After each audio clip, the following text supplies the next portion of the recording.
After 17 years of marriage, he suddenly said he was done and wanted a divorce.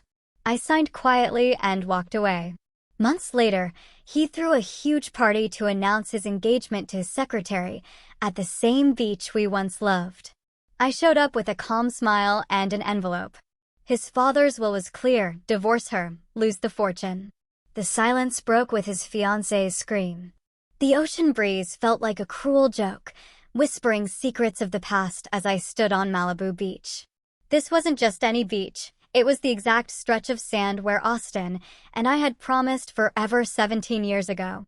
Now, it was hosting his glittering engagement party to Olivia Chin, his secretary, and in my hand, I held a manila envelope containing a secret that would cost him everything. He just didn't know it yet. I adjusted my sunglasses, the weight of the document a satisfying thrum against my palm, and started walking towards the white pavilions. Every step, my heels sinking into the sand, felt deliberate, powerful. But to truly understand this moment, this delicious sense of impending comeuppance, I have to take you back 3 months. Back before the divorce papers, before I even knew Olivia existed, when I was still playing the role of the perfect corporate wife. Our life together was a meticulously choreographed dance, a schedule I'd memorized like scripture. Thursday evenings meant salmon dinner at 7:30 sharp. Austin would arrive at 7:15, just enough time to change, scan emails, and then sit down. That last Thursday we'd spend as a married couple, though I was oblivious then. A new cologne announced his arrival. For 15 years, he'd worn the same woody scent I'd bought him. Now, it was something aggressive, something that declared his presence rather than complimented it. "Smells good," he mumbled about the dinner, his eyes already glued to his phone. A text made him smile, a subtle, almost imperceptible flicker, before his face snapped back to its usual mask of professional indifference. I'd spent that entire afternoon preparing for our law firm's premier charity event, the Harrison Foundation Gala. 3 hours coordinating vendors, 2 more revising seating charts to keep warring partners apart, 40 minutes memorizing the names of new associate spouses and their kids. Austin? He'd show up last minute, deliver a speech I'd helped him write, and soak up the praise for an event he'd barely spared a thought for. "Did you remember Susan Harrison's daughter just got into medical school?" I asked, setting his water glass precisely 2 inches from his plate, just how he liked it. He grunted, not looking up. 6 months earlier, he would have made a mental note, asked which medical school, prepared a congratulations. These carefully nurtured relationships had built his career, propelled him from junior associate to senior partner. Now, they seemed beneath his notice. The warning signs had started so subtly, so small. First, the gym membership. Austin, who'd mocked men for wasting billable hours exercising, was suddenly leaving at 5:30 a.m. for workouts. He'd hired a 28-year-old personal trainer named Brad, who texted him motivation quotes that made Austin actually smile at his phone. His suits grew tighter across the shoulders, and he started checking his reflection in every window we passed. Then came the business trips that didn't quite align with his case schedule. The receipt from Lou Bernardine, a fancy restaurant, that slipped from his pocket when he was supposedly at a partners' meeting. The unexplained charges at jewelry stores on our credit card statement. Each discovery felt like finding a single, disconnected puzzle piece, without any idea of the devastating picture it belonged to. Austin's father, William, saw it before I did. We developed an unexpected friendship over the years, a bond forged from Austin's neglect of us both. It started when Austin completely forgot our anniversary lunch, leaving me sitting alone at a restaurant for an hour. William had walked in for his own meeting, saw me there, and his face had just crumpled with recognition and a deep, aching shame for his son. "Let me at least buy you lunch," he'd said, sliding into Austin's empty chair. That lunch turned into coffee the following week, then regular Thursday meetings at a quiet cafe near his office. William was everything Austin wasn't: attentive, warm, genuinely interested in my thoughts rather than just my ability to flawlessly organize his life. He told me stories about Austin's mother, Eleanor, married to an ambitious man, how he'd realized too late what she'd sacrificed for his success. Eleanor would have loved you, Kay, William told me one Thursday, just 3 weeks before Austin asked for the divorce. She would have seen what I see. A woman giving everything to a man who doesn't deserve it. I'd laughed it off then, uncomfortable with the implied criticism. Marriage is about compromise, I'd said, the words tasting false even as I spoke them. No, William had replied, his voice firm. Marriage is about partnership. What you have is servitude dressed up in designer clothes. Those designer clothes were another sign, actually. Austin had suddenly decided my wardrobe needed updating. Not for me, of course, but for how I reflected on him. Out went the comfortable, classic pieces I'd worn for years. In came structured dresses and uncomfortable heels that he said made me look more like a senior partner's wife should look. The Morrison cocktail party is Thursday, Austin announced one morning, not asking if I was free, just assuming I'd rearrange my life. I have book club Thursday, I said, testing him. He looked at me then, really looked at me, for the first time in months.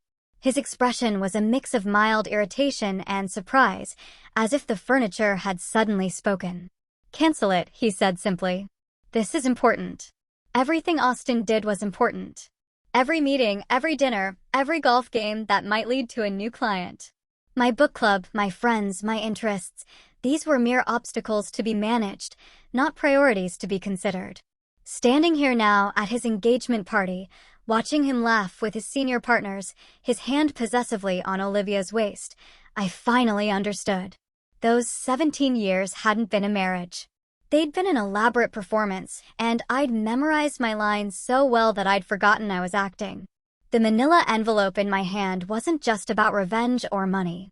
It was about finally stepping off the stage I'd been performing on and watching the entire theater collapse without its most essential support. The white pavilions fluttered in the ocean breeze as I approached, but my mind pulled me back to that Thursday evening, 3 months ago, when everything irrevocably shifted.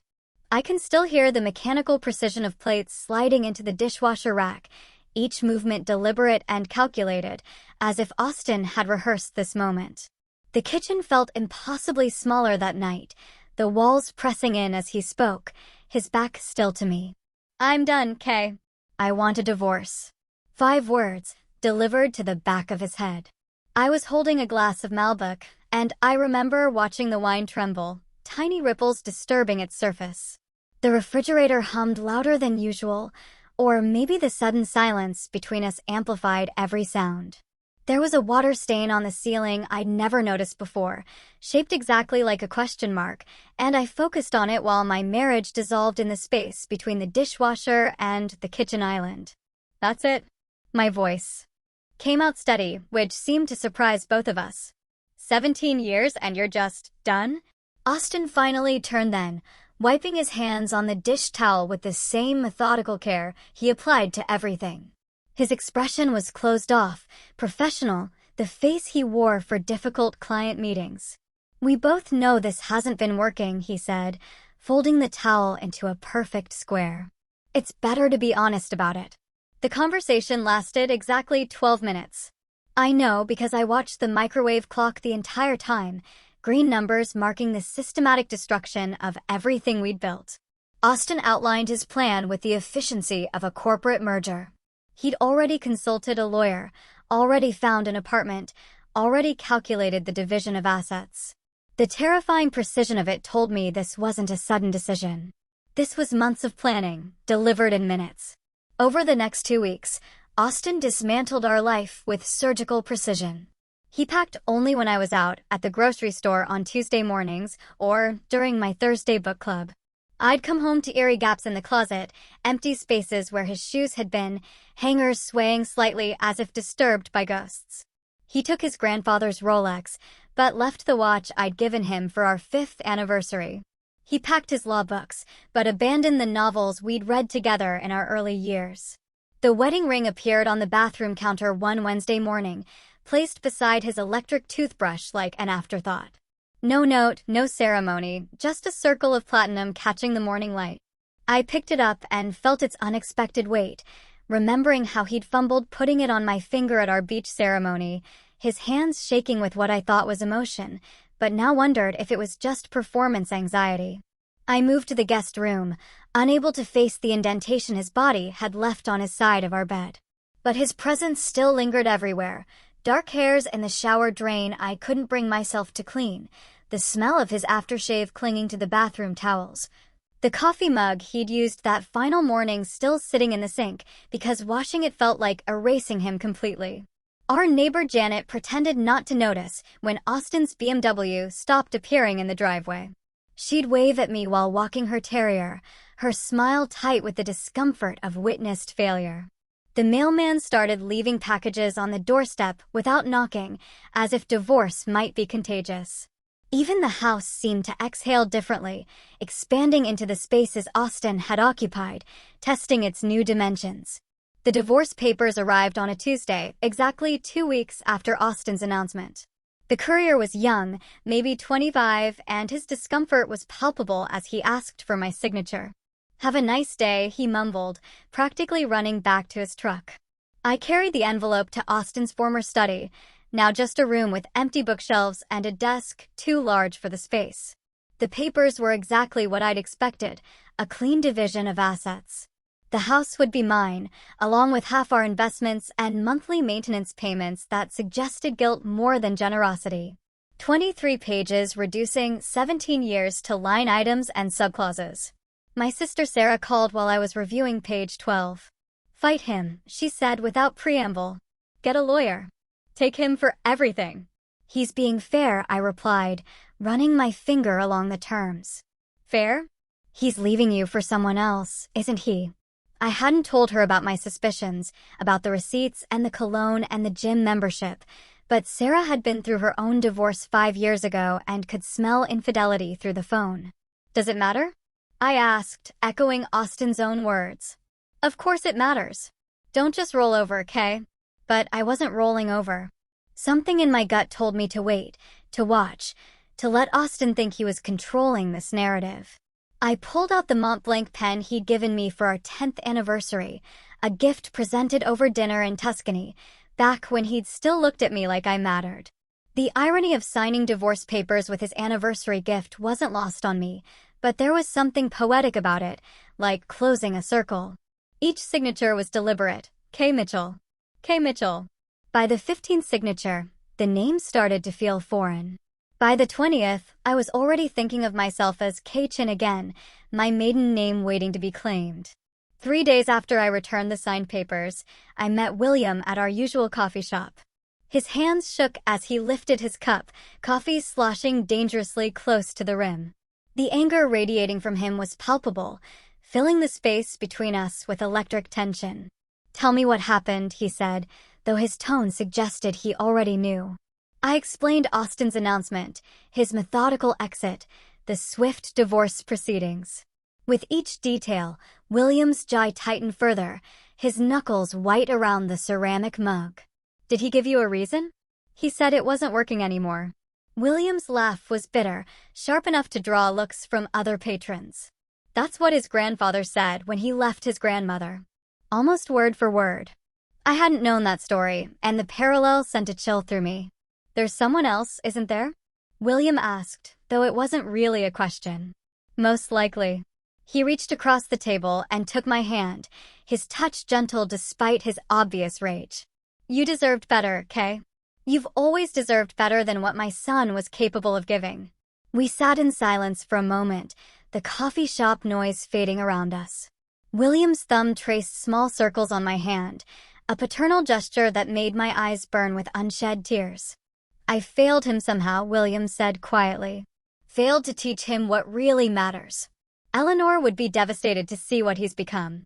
"This isn't your fault," I assured him, squeezing his hand. But William's expression suggested he knew something I didn't, carried some knowledge about his son that went deeper than a failed marriage. Looking back now, standing at this engagement party with his will in my hands, I understood that William had already been planning his own form of justice. William's words hung in the air as we parted ways that afternoon, his promise that Austin would face consequences someday feeling hollow in the moment. I drove home through streets that seemed unchanged despite my world having shifted completely. The house waited for me, still filled with Austin's choices, his aesthetic, his rigid need for everything to appear perfect from the outside. The next morning, I stood in the living room with a cup of coffee, really seeing the space for the first time in years. Everything was white, gray, and black. Austin had hired an interior designer 5 years ago who'd stripped away anything that might be considered warm or personal. The walls were gallery white, the furniture angular and uncomfortable. The art, abstract pieces chosen for their investment value rather than any emotional connection. It looked like a high-end hotel lobby, beautiful in photographs, but impossible to relax in. I set down my coffee and picked up a throw pillow, one of 6 identical gray squares arranged with military precision on the couch. Without thinking, I hurled it across the room. It hit the wall with a satisfying thump, knocking askew one of Austin's precious abstract prints. The crooked frame looked better, somehow more honest. By noon, I'd driven to 3 different furniture stores, not shopping so much as gathering courage. The salesperson at the 3rd store, a woman about my age with paint under her fingernails, understood immediately. Starting over, she asked gently, "Something like that? Then you need color. You need softness. You need things that make you smile when you walk into a room." Over the next 2 weeks, the transformation was radical. The white walls became warm terracotta in the living room, soft sage in the bedroom, a bold turquoise in what had been Austin's study. I bought an oversized sectional in rich burgundy velvet that Austin would have despised, throw pillows in jewel tones, curtains that actually blocked light instead of just looking architectural. Plants appeared everywhere, monstera, pothos, fiddle-leaf figs, creating the controlled chaos of actual life. Janet from next door knocked one afternoon while I was hanging wind chimes on the porch.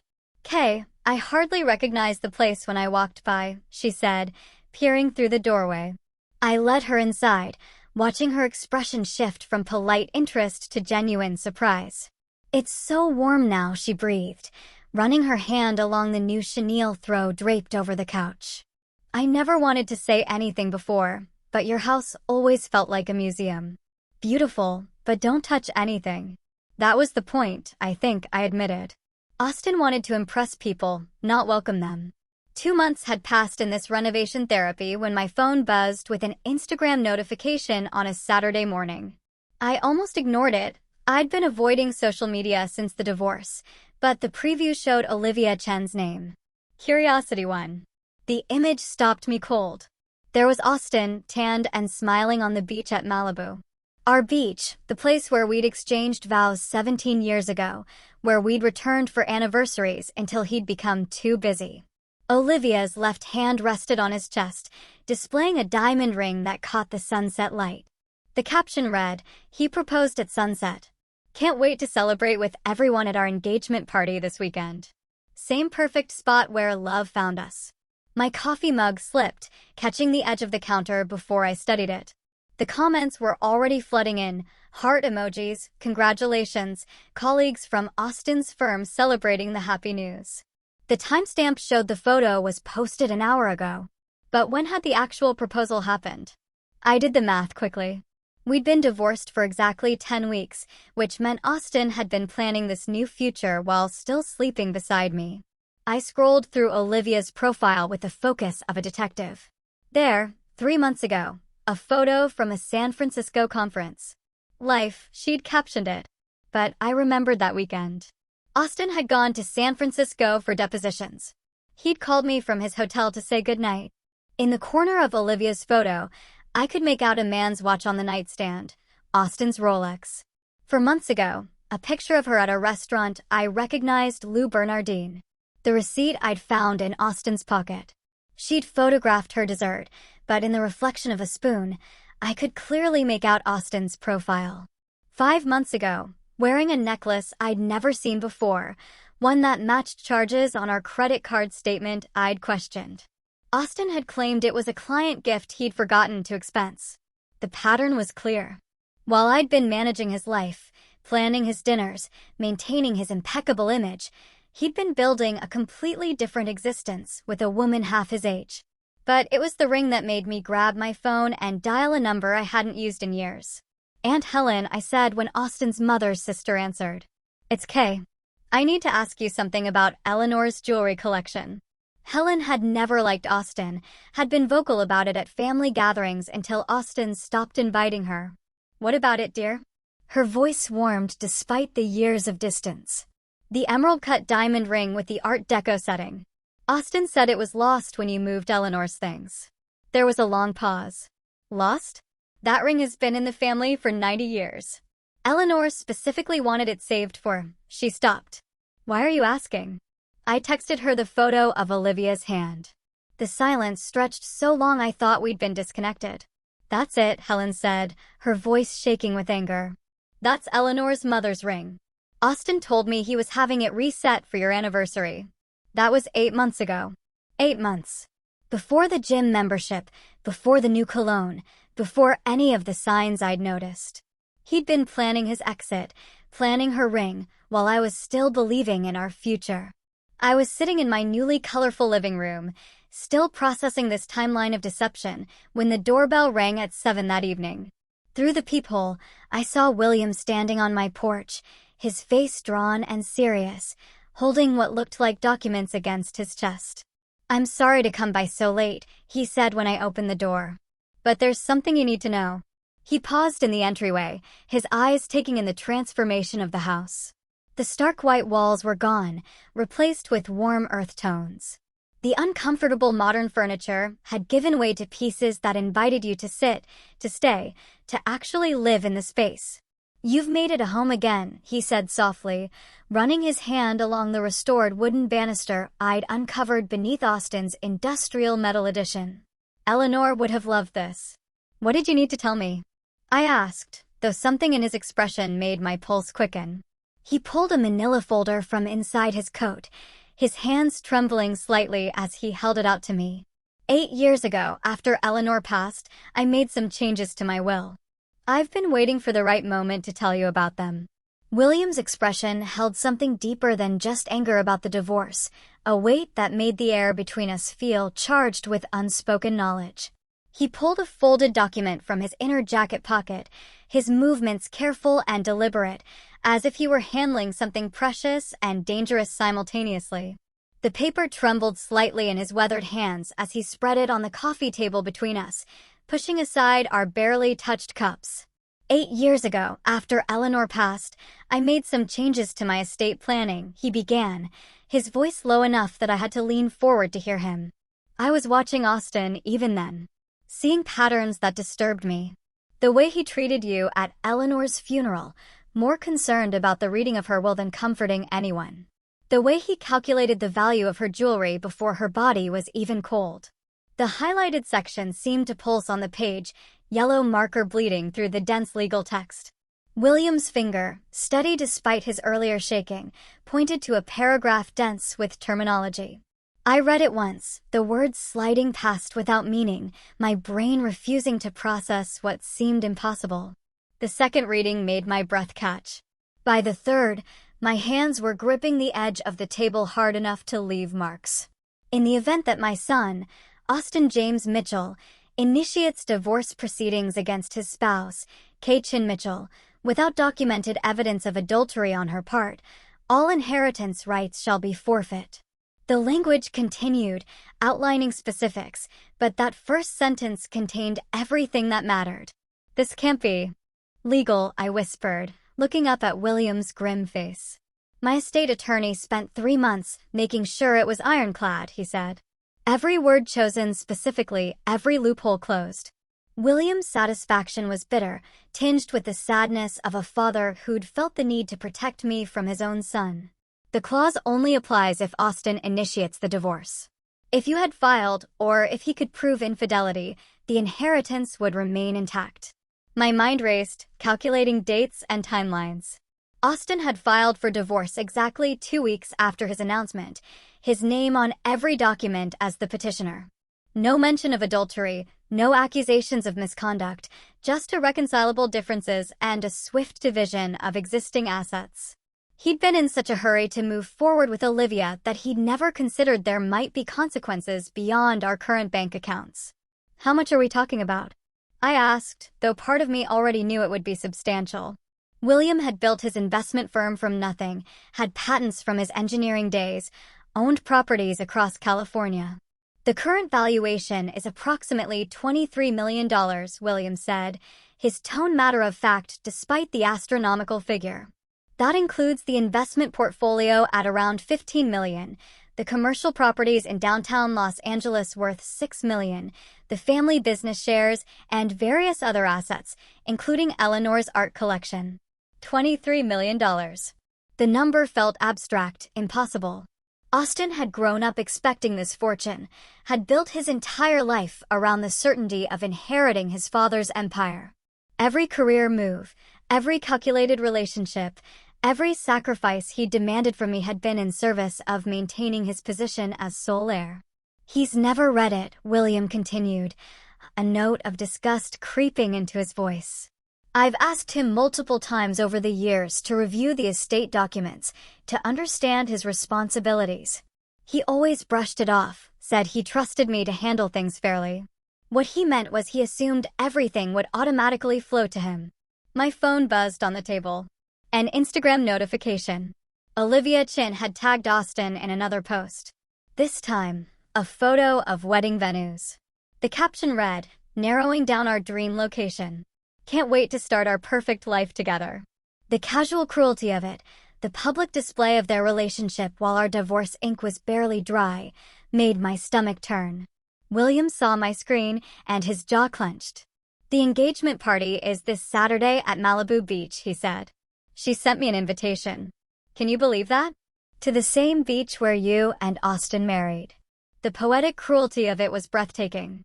Austin proposing to his secretary at the site of our vows, erasing 17 years with a new promise in the same sand where we'd stood barefoot and full of hope. But now, with this document between us, the location took on new meaning. It would be the place where Austin's carefully constructed future would spectacularly collapse. I should be there, I said slowly, the plan forming even as I spoke. To deliver this information. William's eyes gleamed with something between pride and vengeance. I was hoping you'd say that. I could do it myself, but coming from you, with all those witnesses present, the impact would be devastating. We spent the next hour strategizing, our coffee growing cold as we mapped out the approach. William would have his attorney prepare official documentation, properly notarized and sealed. I would arrive during the party, not before, when I might be turned away, not after, when the moment would be lost. William offered to accompany me, to stand beside me as I delivered the news, but I declined. "This is something I need to do alone," I explained, and he understood. This wasn't about requiring support or protection. This was about standing on my own feet and watching Austin realize that the docile wife he discarded held the power to dismantle everything. That evening, I stood before my closet, selecting each piece of my outfit with military precision. The white sundress that moved like water, suggesting grace rather than grief. Austin had always preferred me in dark colors, professional blacks and grays that wouldn't draw attention from him. The flowing white fabric would make me impossible to ignore. My mother's gold jewelry came out of storage, pieces Austin had deemed too ethnic, too traditional for his corporate world. The delicate chains and intricate earrings caught the light, each piece a connection to the heritage he'd asked me to minimize. The oversized sunglasses weren't just for mystery, but for control. Whatever emotions I might feel walking onto that beach, they would remain hidden behind designer frames. I practiced in front of the mirror, not just my walk, but my entire demeanor. The slight smile that suggested confidence without aggression. The way I would hold the envelope, casual, but visible. The tone I would use, pleasant and calm, as if discussing the weather rather than destruction. This would be the performance of my lifetime. 17 years of playing Austin's perfect wife transformed into one moment of perfect justice. William called that night to confirm everything was arranged. "The attorney will have the official letters ready for Monday delivery to Austin's office," he said. "But your appearance at the party, that's what will make this memorable." As I hung up, I thought about the Austin I'd fallen in love with 20 years ago, the ambitious law student who'd promised me partnership, not servitude. Somewhere between his first promotion and his father's growing fortune, that person had disappeared, replaced by someone who saw people as assets to be managed or discarded. Saturday wouldn't just be about revealing the will's clause. It would be about showing Austin that the asset he discarded had actually been the one keeping his future intact. Saturday morning arrived with the kind of crystalline California sunshine that made everything look like a film set. I drove toward Malibu with the windows down, letting the salt air tangle my carefully styled hair, knowing I could fix it when I arrived. The envelope sat on the passenger seat, its corners perfectly sharp, the weight of it somehow heavier than paper should be. My phone showed 3 missed calls from my sister, Sarah, but I couldn't talk to anyone right now. This moment required complete, unwavering focus. The beach parking lot was already crowded with luxury vehicles when I arrived at 4:30. Mercedes, BMWs, a few Teslas, and Austin's precious new Porsche positioned prominently near the entrance. I parked my modest Honda between a Range Rover and an Audi, remembering how Austin used to complain about my car not fitting his image. Today, that simplicity felt like strength. The transformation of the beach was remarkable in its extravagance. White silk pavilions dotted the sand like expensive mushrooms, each one perfectly positioned to catch the ocean breeze without collapsing. The main tent stretched across what must have been 40 feet of beach, its peaks reaching toward the sky in architectural defiance of nature. Beneath it, round tables draped in cream linens held centerpieces of white orchids and pale blue hydrangeas, each arrangement probably costing more than most people's weekly groceries. I recognized the caterer immediately. Maison Blanc had done our 10th anniversary party. The owner, Marie, had greeted me personally back, then complimenting my menu choices. Now, her staff moved efficiently through the space, carrying trays of champagne and delicate canapés that I knew, without tasting, would be perfect. The string quartet was setting up near the waterline, and as they began their sound check, the opening notes of Pachelbel's canon drifted across the sand. Our wedding song. The same arrangement we'd used 17 years ago, when I'd walked barefoot through the same sand toward a younger Austin who'd cried when he saw me. The florist was another familiar face, David from Botanical Dreams, who'd created our wedding arrangements, understanding instinctively that I wanted wildness contained rather than formal structure. Now his team was placing the final touches on arrangements that looked nothing like what we'd chosen together. These were Olivia's choices, all rigid lines and controlled beauty, orchids imprisoned in geometric vases. I adjusted my sunglasses and began walking toward the main gathering, my heels sinking slightly with each step. The sand was already warm despite the ocean breeze, and I could feel eyes beginning to track my movement. The first recognition came from Patricia Hendress, one of the partners' wives, who'd been to our house for dinner at least 20 times. Her champagne glass paused halfway to her lips, her eyes widening behind designer frames.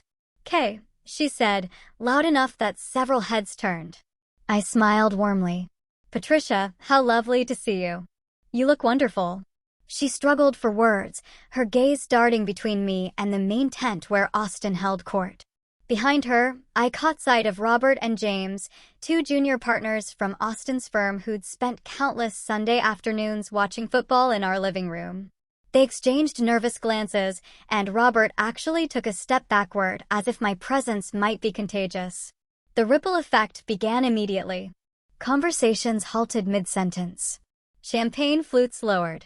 Heads turned to track my progress across the sand. I recognized so many faces from 17 years of carefully cultivated relationships. There was Dr. Morrison from the country club, whose affair with his dental hygienist I'd never mentioned to anyone. Sandra Phillips from the charity board, who'd cried in my kitchen after her son's drug arrest, trusting me to keep her secret. Marcus Chin from Austin's firm, who'd once drunkenly confessed his gambling debts at our Christmas party. They all watched me now, with expressions ranging from shock to discomfort to something that might have been guilty recognition. These people who'd chosen Austin's side in the divorce, who'd stopped returning my calls, who'd unfriended me on social media with surgical precision. They stood frozen, unsure how to process my appearance at Austin's engagement celebration. I continued walking, my path steady and deliberate. Near the main tent, I spotted the core group. Austin stood at the center, his back to me, gesturing as he told what was undoubtedly a story about his latest courtroom victory. Olivia hung on his arm, her laugh tinkling across the space like broken glass. She wore a white designer dress that probably cost more than most people's monthly rent, the fabric clinging in ways that suggested architecture rather than clothing. Her dark hair was pulled into an elegant chignon, diamonds glittering at her throat and ears. It was Olivia who saw me first. Her practiced smile, the one she'd perfected in countless Instagram photos, froze into something resembling a mask. The champagne glass in her free hand trembled slightly, sending ripples through the golden liquid. She tugged at Austin's sleeve, her manicured nails digging into his jacket. "Austin," she whispered, but her voice carried in the sudden quiet that had descended around their group. He turned with the measured control of someone used to managing juries, his expression shifting through a calculated sequence of emotions. Surprise first, quickly suppressed. Then annoyance, smoothed into professional neutrality. Finally, a forced smile that didn't reach his eyes, the kind he used for difficult clients. "Kay," he said, his voice carrying intentionally, making sure everyone heard him acknowledge me first. "This is unexpected." Behind him, I noticed David Chin, Austin's managing partner, and the puzzle pieces suddenly clicked into place. David's features, the shape of his eyes, the set of his jaw, the family resemblance to Olivia was unmistakable now that I was looking for it. David Chin wasn't just Austin's boss, he was Olivia's uncle. The rapid promotion Austin had received, Olivia's position as his secretary despite her limited experience, the favorable treatment Austin had been receiving at the firm, it all made sense now. David stepped forward slightly, positioning himself protectively near Olivia. His expression was wary, calculated, the face of a man who understood that personal drama could quickly become professional disaster. He knew why his niece was really with Austin, knew about the expected inheritance that would secure her future and, by extension, benefit his own position. "Mrs. Mitchell," David said carefully, still using my married name as if to establish boundaries. "It's Miss Chin now," I corrected gently. "I've gone back to my maiden name." The correction landed like a small bomb in the group. Olivia's grip on Austin's arm tightened, her knuckles white against his navy jacket. Around us, the party continued in muted tones, guests pretending to converse while obviously straining to hear every word of our exchange. The string quartet had stopped their warm-up, uncertain whether to begin playing or wait. The servers had slowed their circulation, hovering at the edges of the scene with forgotten trays. 200 guests, all connected to Austin's professional world, all watching to see how he would handle this unexpected arrival of his discarded past at his gleaming future celebration. The beach that had witnessed our beginning would now witness something else entirely, though they didn't know it yet. The silence stretched between us, taut as a wire, while 200 guests held their collective breath. Austin's jaw worked silently, and I could see him calculating his next move with the same precision he used in court.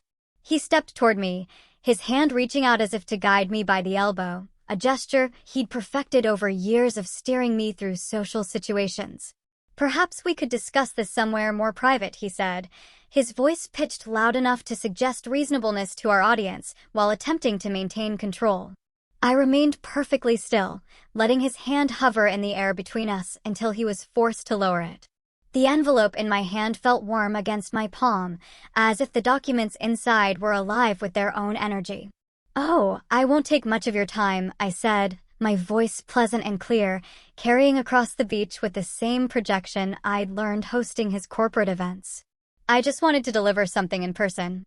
It seemed appropriate given the setting. Austin's eyes narrowed slightly, but his professional smile remained fixed.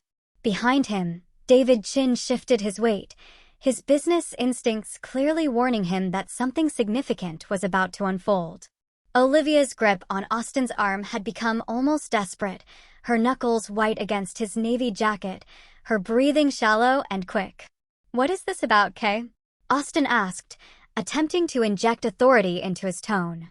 I pulled the document from the envelope with deliberate care. The Official seal catching the late afternoon sunlight. It's about your father's will, Austin. Specifically, the moral clause he added 8 years ago.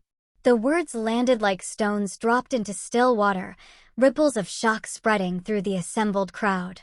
Several phones appeared in hands, held at angles that suggested recording rather than checking messages. Austin's colleague, Marcus, actually stepped closer, his expression shifting from discomfort to intense interest. "What are you talking about?" Austin's voice had lost its measured control, rising slightly in pitch. "The clause is quite specific," I continued, holding the document where he could see it, but not quite reach it. "If you initiated divorce proceedings against me without documented proof of infidelity on my part, you forfeit your entire inheritance. Everything transfers to your mother's cancer research foundation." The blood drained from Austin's face so quickly that for a moment I thought he might faint.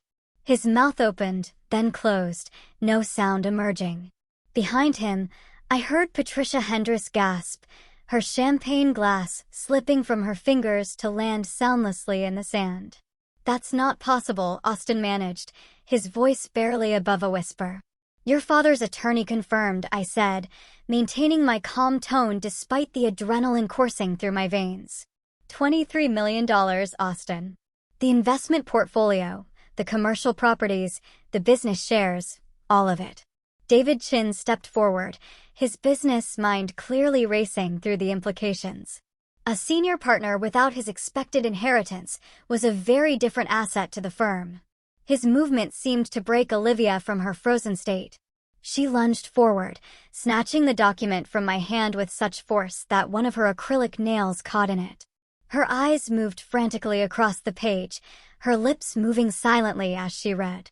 The designer dress that had looked so elegant moments before now seemed to constrict her breathing, her chest rising and falling rapidly as she processed the legal language. "This is fake," she said, her voice high and desperate. "This has to be fake. Tell them it's fake, Austin." But Austin stood frozen, his legal mind undoubtedly recognizing the authentic formatting, the official seals, the language that matched his father's attorney's style. His silence was more damning than any confession could have been. Olivia's eyes darted between the document and Austin's ashen face, searching for denial that wouldn't come. She stumbled backward, her designer heel catching in the sand and snapping with an audible crack. She kicked off both shoes violently, standing barefoot in the sand, the document crumpling in her clenched fist. "You told me," she began, her voice rising with each word. "You promised me that everything was yours. The fortune, the properties, the future you sold me on." "Olivia, please." Austin reached for her, but she jerked away, nearly colliding with a server carrying a tray of champagne. $23 million. She was screaming now, all pretense of elegance abandoned. "You let me plan a life, a future, based on money you don't even have." The sound that emerged from her throat next was primal, a scream of pure rage that sent the seagulls that had been peacefully circling overhead scattering in all directions. Guests stumbled backward, creating an expanding circle around us, their faces masks of shock and barely concealed fascination. Someone's champagne glass shattered against a rock, the sound sharpening the aftermath of Olivia's scream. "You lied to me." She threw the crumpled document at Austin's chest, where it bounced off and landed in the sand between them. "Everything was contingent on that money. My uncle vouched for you because of your inheritance." David Chin's face had turned an alarming shade of purple, his professional reputation now tangled in this spectacular public humiliation. He moved toward his niece, perhaps to quiet her, but she rounded on him with equal fury. "You knew," she accused, pointing a shaking finger at him. "You had to have known something was wrong. You did the background checks when Austin joined the firm." The revelation sent another ripple through the crowd, background checks that had missed a $23 million contingency. The other partners from Austin's firm exchanged meaningful glances, their faith in David's judgment visibly crumbling. Austin finally found his voice, reaching for Olivia again. "We can talk about this. There might be ways to contest." Olivia laughed, but the sound was hollow, bitter. "With what money? He just became worthless to me, to the firm, to everyone here." She grabbed her purse from a nearby table, knocking over a centerpiece in the process. Water and orchids spilled across the white linen, creating a spreading stain that looked like surrender. The string quartet had long since stopped playing, their instruments held uselessly as they watched the drama unfold. The caterers stood frozen with their trays, unsure whether to continue service or retreat entirely. "The notification from William's attorney will arrive at your office Monday morning," I said into the chaos, my voice cutting through the murmurs and gasps. "I thought you deserved to hear it first, considering the circumstances." Austin turned to me then, his eyes holding a mix of rage and something that might have been grudging respect. He'd been outmaneuvered, not by aggressive tactics or legal warfare, but by his own arrogance and assumptions.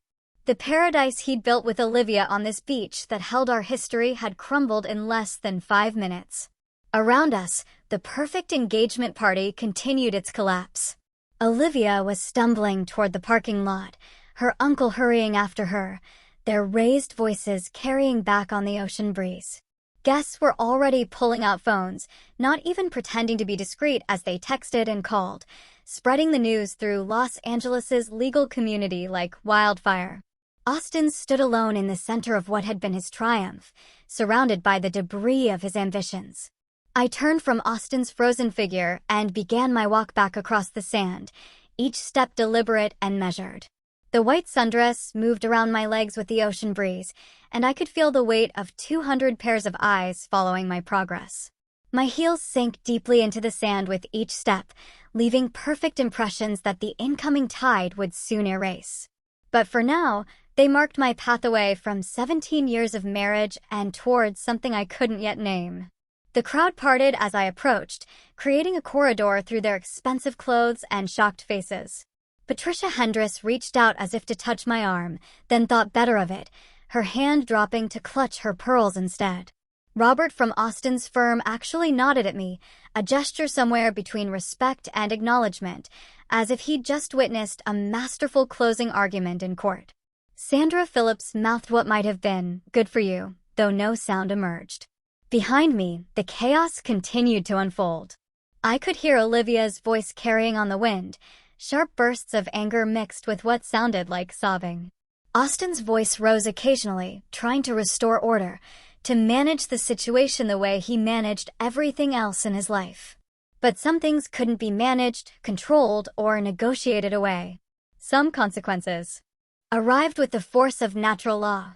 Marcus Chin stepped directly into my path, his expression unreadable. For a moment, I thought he might say something, might try to defend Austin or condemn me for my timing. Instead, he moved aside with something approaching a bow, a gesture of recognition for what I'd just accomplished.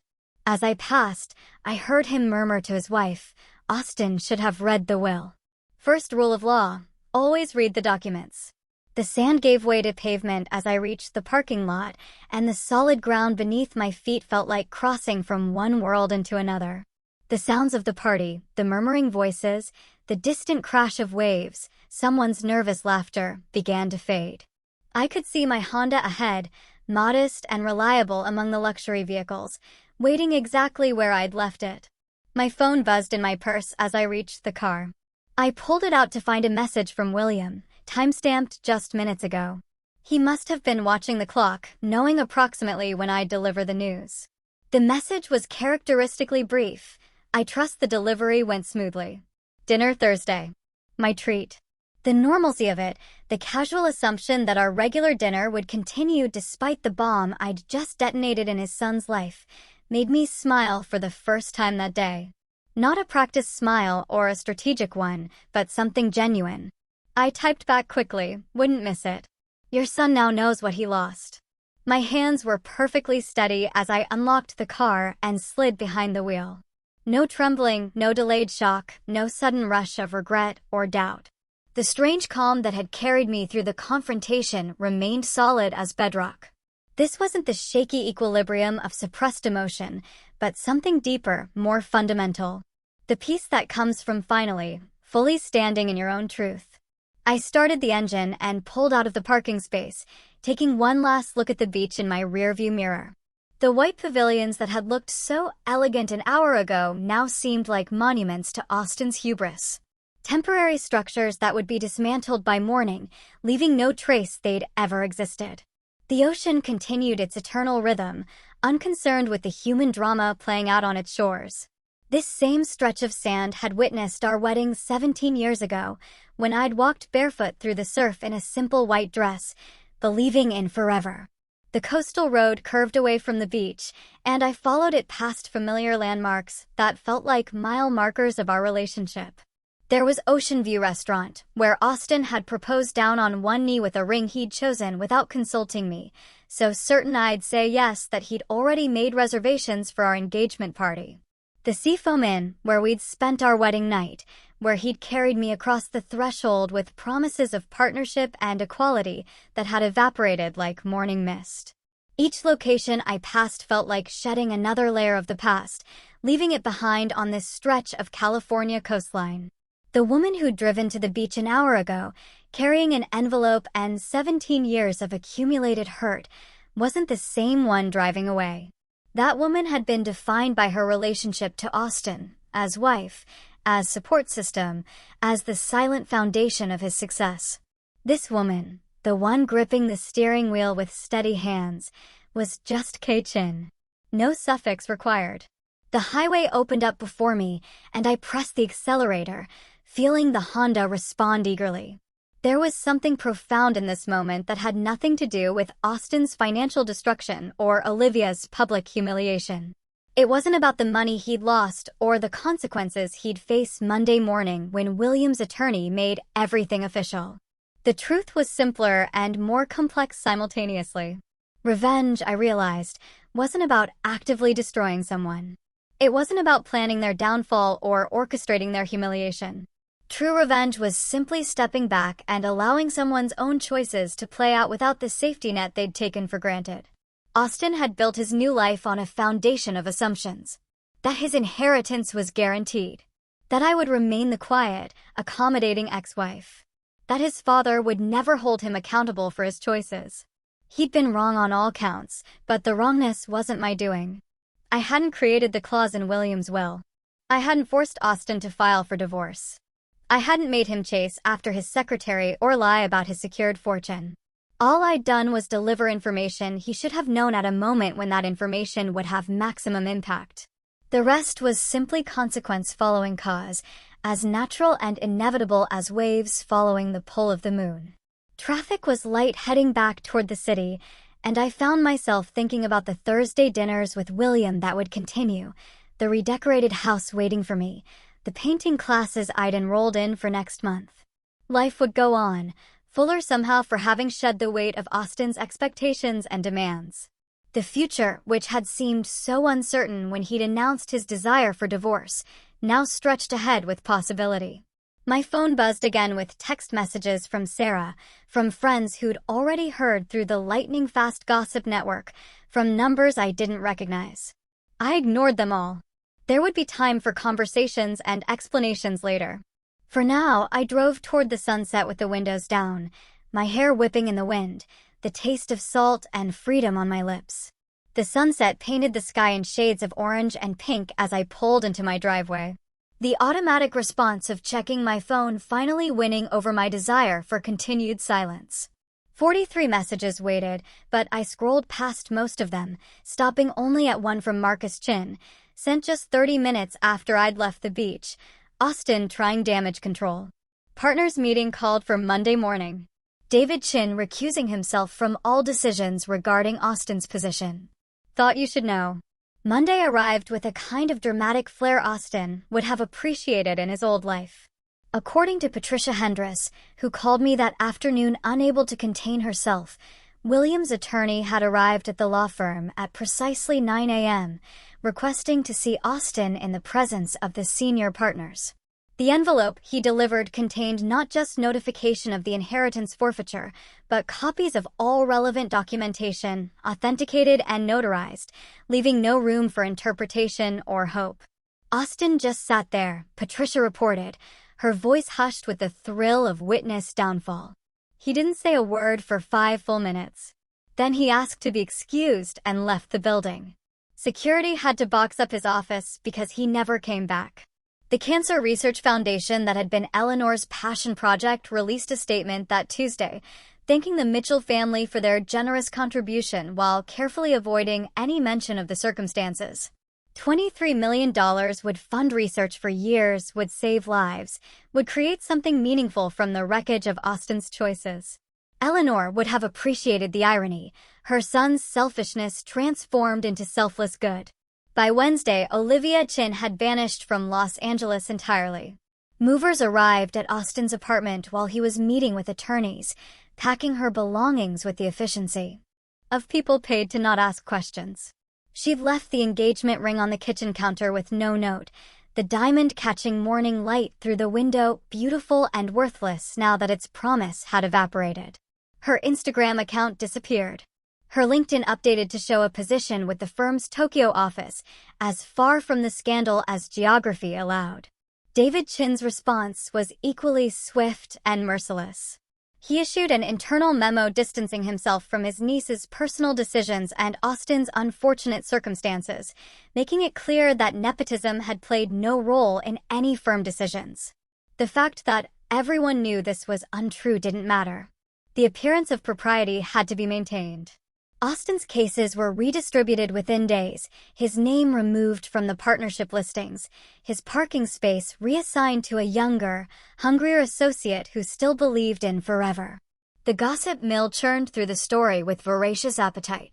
Each retelling added new details, some true, most embellished. By the end of the week, the story had morphed into something almost mythical, the discarded wife returning like an avenging angel, the greedy secretary fleeing in shame, the fortune lost to hubris. I heard versions where I'd planned it all from the beginning, where William and I had conspired together, where Olivia had known about the will and gambled anyway. None of them captured the simple truth, that consequences follow actions as surely as shadow follows light. Thursday dinner with William continued as if the world hadn't shifted on its axis. We met at our usual restaurant, ordered our usual meals, and talked about everything except Austin. William had aged years and days, the weight of watching his son's destruction evident in new lines around his eyes. But there was also something like peace in his expression. The foundation called today, he mentioned over dessert. They want to name a research wing after Eleanor. She would have loved that, I replied, and meant it. 6 months later, on an ordinary Tuesday morning, I ran into Austin at a coffee shop near my art class. I almost didn't recognize him at first. The expensive suits had been replaced with khakis and a simple button-down, the kind you could buy at any department store. His Porsche was nowhere to be seen. Through the window, I could see him walking toward an older model Toyota, practical and unremarkable. "Kay," he said, and for the first time in 20 years, he looked directly at me, really saw me. "Hello, Austin."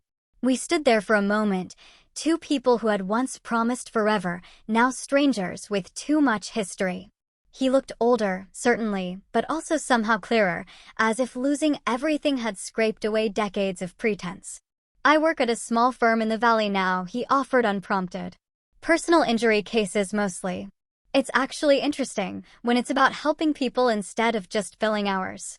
"That's good," I said, and found that I meant it.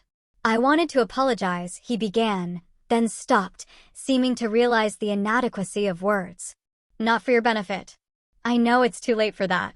But I need you to know that I understand now what I threw away, what I never saw when I had it."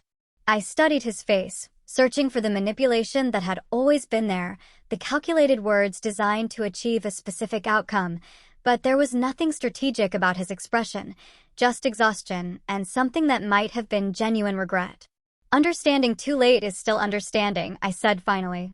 He nodded, started to say something else, then thought better of it. We parted ways without goodbye, two people walking in opposite directions, finally free of each other's orbits. Thursday dinners with William became the cornerstone of my new life. We explored restaurants across the city, talked about books and art and travel, built the kind of relationship I'd always wanted with my own father but never had. He helped me understand tax implications when I sold some investments, celebrated with me when my first painting sold at a local gallery, listened without judgment when I talked about maybe dating again someday. The house became truly mine through small transformations. Austin's home office became my art studio, north-facing windows flooding the space with perfect light. The formal dining room we'd use twice a year became a library filled with books Austin would have called frivolous. The garden, which had been maintained by services to look perpetually perfect, grew wild with vegetables and flowers that attracted butterflies and bees. Standing in that garden one evening, soil under my fingernails, paint still on my jeans, I understood that the best revenge hadn't been about destroying Austin at all. It had been about refusing to be destroyed myself, about walking away from that beach, from 17 years of diminishment, toward a life that was entirely, authentically, unapologetically mine. The woman who had stood at Malibu Beach with an envelope full of consequences had been seeking justice. The woman tending tomatoes in her own garden had found something better. She had found herself.